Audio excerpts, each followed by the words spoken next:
Rail লাইনে ধাক্কা খেয়ে একজন নারী এবং তার শিশু সন্তান গুরুতর আহত হয়। ছবিটিকে আমি আপনাদের দেখাবো। আমি বুঝতেছি না ছবিটার জন্য কোনো প্রবলেমে পড়তে হবে কিনা। আপনারা দেখেছেন হয়তো যে একজন স্বামী তার সন্তান এবং স্ত্রীকে মাথায় তুলে, কাঁধে তুলে আরকি চিকিৎসার উদ্দেশ্যে যাচ্ছে। কিন্তু স্ত্রী পথেই ধারণা করা হচ্ছে মারা গেছে।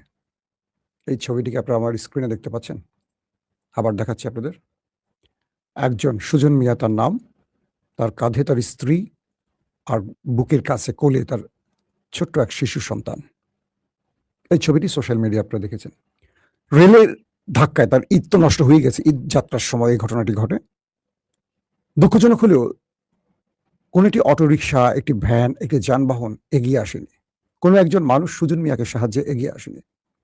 তিনি নিরুপায় হয়ে তার মারা যাওয়া না অজ্ঞান তিনি জানতেন না। তিনি জানেন যে তার স্ত্রী নিথর দেহে পড়ে আছে। কাঁধে তুলেছেন আর বাচ্চাটাকে কোলে নিয়েছেন। পাশ থেকে সবাই ছবি তুলছে। বাংলাদেশে এমন একটা রেওয়াজ তৈরি হয়েছে এখন। কোনো কিছু ঘটলেই সবাই পকেট থেকে মোবাইলটা বের করে ছবি তোলে। কিন্তু কেউ কারো সাহায্যে এগিয়ে আসে না। আমরা এই বাংলাদেশটা কখনো দেখতে চাইনি। কিন্তু সেই বাংলাদেশটাই দেখছি। আপনি আপনার চারপাশে যে ঘটনাগুলো দেখছেন, আপনি কি বলছেন প্রতিনিয়ত আল্লাহ আপনাকে পরীক্ষা করে বিভিন্নভাবে? আজকে কারো দুঃসময় দেখে আপনি ভিডিও করছেন, তারপর চলে যাচ্ছেন। কালকে সেম বিপদে আল্লাহ আপনাকে ফেলবে। তখন কেউ আসবে না। কারণ আজকে আপনি কারো কাজে আসেননি।